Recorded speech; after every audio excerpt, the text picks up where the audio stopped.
Saudara, salah satu tahapan pilkada adalah kampanye. Di tengah pandemi COVID-19, seperti apa kampanye nanti yang akan dilakukan oleh masing-masing bakal calon yang maju di pemilihan wali kota Makassar?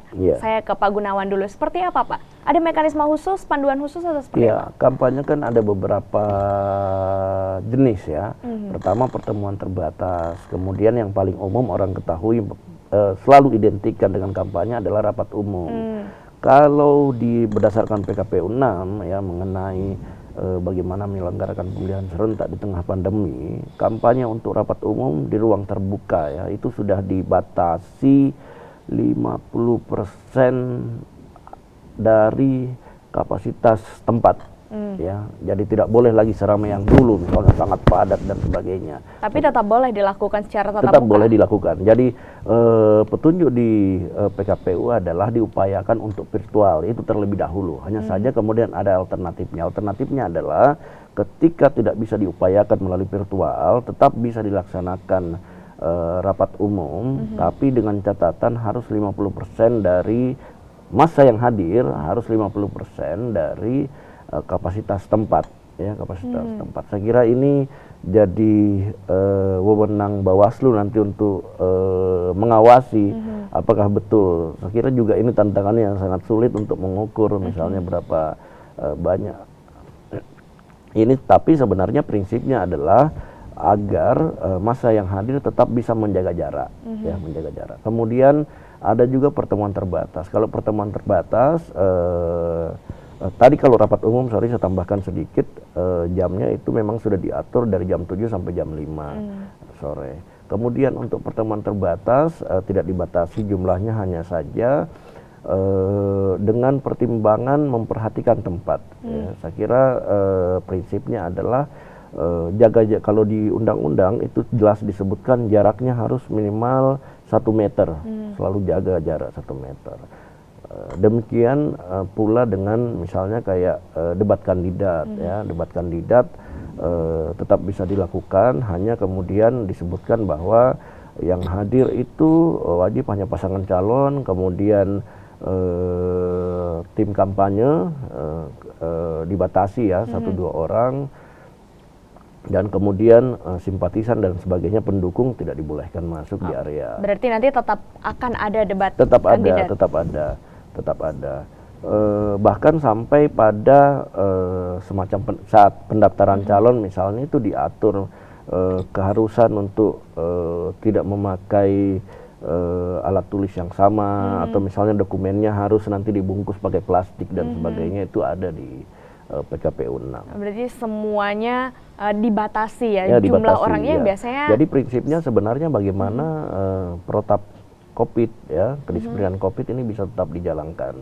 Oke, berarti kampanye jalan, protap COVID juga tetap istilahnya berjalan. Aturan kita sudah ada, sekarang ya kita berusaha bagaimana menjalankan yang ada ya. Kalau Pak Aswar sendiri menanggapi hal ini seperti apa? Sebenarnya yang peraturan PKPU 6 tentang pilkada di tengah pandemi itu sudah cukup bagus. Cuma memang ada kendala di penetapan terhadap rapat terbuka itu yang menjadi sorotan. Banyak masyarakat tentu meminta tidak perlu itu dilakukan, karena kan itu sangat rawan terhadap peredaran atau terhadap pandemi ini, rawan. Makanya kalau saya sih usul, kalau boleh di Kota Makassar kita ini tidak perlu diadakan yang namanya rapat terbuka begitu. Ya, apalagi budaya rapat terbuka kita ini luar biasa ya kan. Takutnya juga ketertiban umum juga malah bisa terganggu. Ya, atau mungkin ada inovasi-inovasi rapat terbuka yang memang terbatasi, dan itu mungkin bisa meminta bantuan polisi atau tentara yang memang sudah bisa diminta bantuannya terhadap itu, ya kan. Misalkan waktunya yang ditetapkan dan memang harus dijaga orang masuk atau apa, kalau memang harus dilakukan. Kalau bisa sih saya menyarankan tidak perlu aja rapat terbuka, karena rawan di tengah pandemi ya, kalau berbicara tentang di tengah pandemi. disarankan sebaiknya tidak ada rapat terbuka. Iya. Bagaimana tanggapan Iya, KPU? Apakah peraturan itu nanti bisa iya. berubah begitu? Pada dasarnya memang di aturan mengatur bahwa yang pertama diusahakan adalah pelaksanaan rapat umum secara virtual. Nah, jadi alternatif pertama adalah opsi yang ditawarkan sebenarnya, bukan opsi ya, petunjuk yang ditawarkan adalah pelaksanaan virtual. Hanya saja di PKPU memang ada tawaran lain bahwa ketika virtual tidak bisa diupayakan, ya, ketika virtual tidak bisa diupayakan maka rapat umum tetap bisa dilakukan. Hanya saja harus taat pada protap COVID. Nah, salah satu upaya undang-undang untuk pelaksanaan disiplin dan protap COVID adalah pembatasan massa. Ya, saya kira bagus usul Pak Aswar bahwa jika semua partai atau gabungan partai politik yang mengusung calon nantinya di pemilihan serentak ini sama-sama sepakat untuk tidak melaksanakan rapat umum, misalnya, saya pikir KPU Makassar menyambut dengan baik ya. Berarti nanti ini karena tergantung kesepakatan nantinya iya, pembicaraan dengan calon.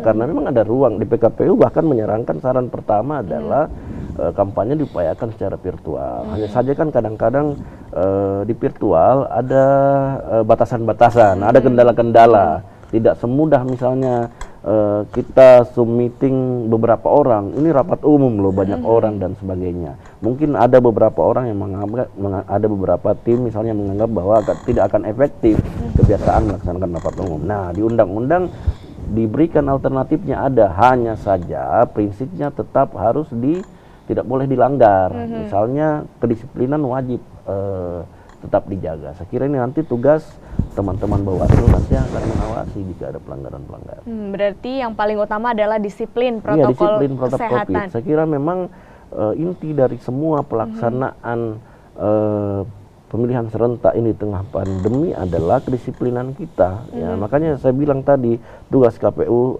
sekarang ada dua, bukan hanya melancarkan tahapan, tapi juga bagaimana melaksanakan protap kesehatan di tengah pandemi. Oke, nanti pada bulan September tahapan untuk pencalonan bakal calon. Setelah betul. itu berarti baru kampanye. Kampanye. Tapi kalau kita lihat sekarang jalan-jalan di Kota Makassar sudah banyak foto-foto tuh Pak. Iya, Gimana iya. itu? Apakah itu melanggar tahapan pilkada atau seperti apa? Kalau soal menilai pelanggaran atau tidak, saya kira ada di domainnya Bawaslu. Ya, hanya saja memang secara umum sebenarnya kan calon belum ada, penetapan calon belum ada. Jadi belum bisa dikatakan bahwa gambar-gambar yang ada sekira masih batas bakal calon ya, belum calon. Calon itu akan kita tetapkan di tanggal 23 September. Kemudian 24 itu pengundian. Nah, 26 kampanye 26 September sampai dengan 5 Desember ya, 3 hari sebelum pemilihan. Oke, berarti belum bisa dipastikan apakah Ya. itu melanggar Ya, tapi atau itu tidak. persoalan pelanggaran atau tidak, saya kira domainnya Bawaslu, bukan domain kami KPU. KPU ini domain kami di KPU ada penyelenggaraan, pelaksanaan. Ya. Oke, baik. Sekarang kita sudah bisa melihat ya, berarti sudah ada beberapa foto dan kira-kira nanti akan ada berapa calon nih yang kemudian saat ini sudah menyatakan sinyal-sinyal begitu untuk mendaftarkan ke KPU. Tapi saya ke Pak Aswar terlebih dahulu. Bagaimana Anda melihat bentuk dari bakal calon yang saat ini mungkin sudah mulai untuk memasang foto-foto dan lain-lain? Ya, kalau saya itu adalah budaya kita, ya, tapi bukan wewenang kami menilai apakah itu pelanggaran atau bukan. Nanti ada Bawaslu. Itu kan pesta demokrasi yang ya mungkin ada juga 1-2 orang yang mau numpang eksis biasa. Ya, disitulah dunia politik ya kan. Ada yang akhirnya nanti tidak jadi calon juga. Ini kan semua kata Pak Gun tadi baru bacalon, baru bakal calon.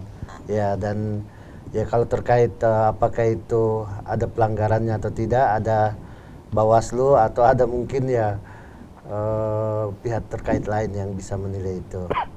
Oke, baik. Nah, kita nanti akan bertanya juga seperti apa sih dan potensinya akan ada berapa bakal calon yang akan maju di pemilihan wali kota Makassar. Usai jeda saudara, tetaplah bersama kami.